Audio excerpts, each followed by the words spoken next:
Today's topic is especially timely as the coronavirus continues to spread across the globe. So let's talk about it. The coronavirus's market impact and why it matters to every small business. World equity markets, meaning stock markets, have seen greatly increased volatility due to the impact of the coronavirus. The US stock market has literally had both daily losses and daily gains of almost 5% each way, all within a matter of a few days. Why? Fear, hope, boredom, and greed. These are the four emotions that drive investors and money managers to move money in and out of the markets. Today, we are going to focus on fear and greed because that's what's at the heart of the coronavirus moving markets. Let's focus on the fear first. Because of fear of the coronavirus spreading, many flights into and out of Southeast Asia and China and South Korea specifically have been canceled, which has slowed or stopped commerce to and from those regions. For those in China, and now some other countries as well, quarantines have been imposed, which has stopped many people from going to work or any other location outside of their homes. This has slowed demand for many products and services, not just in China, but around the globe. Travel, both inside and outside of those infected regions, has slowed, with expectations to see even more slowing in the coming days, weeks, and months. Cancellation of numerous large public events, like the Six Nations rugby match sporting event, conferences, like Facebook's Worldwide Developers Conference, political summits, like the Association of Southeast Asian Nations Summit, religious pilgrimage to Saudi Arabia's city of Mecca. All of these have been canceled. Even the Olympics is not immune, with reports saying that if the virus is not adequately contained by May, then the Olympics is also in real danger of being canceled. In our opinion, it's time to transition your business, no matter what industry you're in, from offense to defense in response to the changing economic climate. This is especially true for economically sensitive industries like manufacturing, construction, travel, hospitality, and many, many others.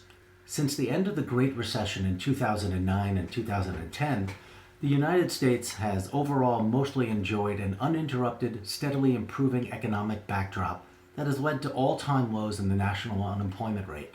As fellow business owners, we've seen this translate into a shortage of qualified skilled labor in the workforce, meaning we can't find enough qualified workers to fill all the open positions in this country. Actually, we've been in an economic boom now for about 10 years or so. But fear can change all of that, and rather quickly. So what happens when fear translates into an economic downturn? A sustained economic downturn. To answer that question, let's get back to the stock markets and let's talk about that second emotion, greed. With the markets being so volatile here in the US and interest rates collapsing to new all-time low yields, how will this affect businesses here in the US? Fear of economic financial loss and fear of the unknown can drive an economy. Question is, will you be ready for the possibility of a tough road ahead? Greed will make your competitors take action now in preparation for economic tightening. Please note that greed is not always a bad thing. It's what will drive savvy business owners to seize their competitive edge now, seeing the economic glass as half full instead of half empty, and use this as an opportunity to prepare for the worst. If an economic slowdown is coming, we'll all have less to spend on everything. Is your business dependent upon a strong consumer? How about a strong economy? And quite frankly, whose isn't these days? If so, you may want to put up your antenna and pay very close attention, because I'd like to transition now into our final segment entitled Proactive Strategies Every Business Owner Should at Least Consider Before the Coronavirus Infects Your Business. First, increase your financing capacity now. Let's face it, lenders are people with emotions too, and they experience fear and greed also. Historically speaking, lenders as a class always lend too much at the top of an economic cycle and not enough during the economic downturns. If you've lived through these cycles before, then you know financing offers for your business are always plentiful when the times are good. But how about when things start to slow down? Not so much, right? So, Before you have a dire need for financing, and before the lending community tightens lending qualifications and loan sizes, take action. We liken it to a squirrel gathering nuts for the winter. Everyone knows that a squirrel will gather all those nuts and store them up in advance of a cold, harsh winter ahead. I think you know where we're going with this, right? Well, just like that squirrel, we advise all business owners to make sure that you bolster your available financing facilities now and be conservative with the amount that you think you need for your business to survive. Well, we've seen it happen before, and we'll see it happen again, but we definitely don't want it to happen to you. During the Great Recession from around 2007 to 2009, many businesses who were in good standing with their lending facilities had their credit lines cut by 30 to 50%, and new applications for credit were being declined like crazy. It's almost like there was no available business financing out there unless you were a Fortune 500 company. The very valuable lesson we learned from that is to be like that squirrel. Bolster your credit facilities now in advance of what can very well be a harsh economic winter coming just ahead. What's your downside? None. You'll have the extra borrowing capacity whether or not we have a lingering economic downturn. How about the flip side though? Meaning, you do nothing, make no preparations, and we get the equivalent of an economic winter. How would your business fare? Only you know the answer to that question, but for many, the stress level alone would kill them. So, why do it the hard way when there's an easier way? Second, refinance all the high-cost debt on your books now. Use the decline in bond yields and market rates to refinance your cost of financing, if at all possible. That makes common sense, right? So, be opportunistic and view the decline in market rates as a silver lining.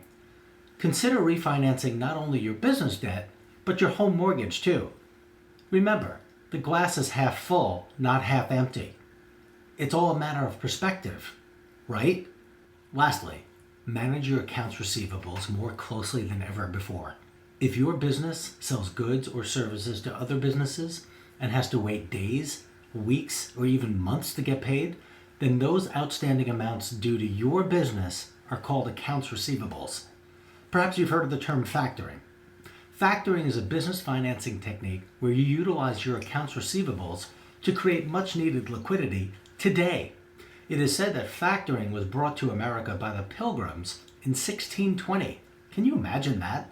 In fact, it's used in a wide variety of industries, from construction to wholesale to manufacturing to staffing industries, and just about everything in between. Most importantly, Mr. and Mrs. Savvy Business Owner, it's secured financing, which usually has much better terms than unsecured financing and can help you manage cash flow and be better prepared for any potential coronavirus-induced tougher times that might lie ahead. Also important going forward, start looking for slow payers and have a strategy in place now for when your average days outstanding start to increase, as they surely will in a slowing economy. This is important because accounts receivable are more valuable the younger they are. The closer they get to 90 days old, the less likely a finance company will view them as collectible, and they will be greatly discounted. Accounts receivables over 90 days old will not even be accepted for factoring. So, now, more than ever, keep an eye out on those customers elongating their payment cycles. The bottom line is this. At best, we're in for a tricky time period ahead in the U.S. economy and in the global economy as well. Between the coronavirus and the upcoming U.S. election, there's bound to be some hesitancy or pause coming to the economy. That just makes common sense, and that's a best-case scenario. What if things get a bit more dicey? And no, we're not being alarmists, but just what if that slowdown becomes a real recession? How would your business fare? Be proactive by being the squirrel and prepare now. You will certainly have a better chance of surviving the winter and thriving come spring.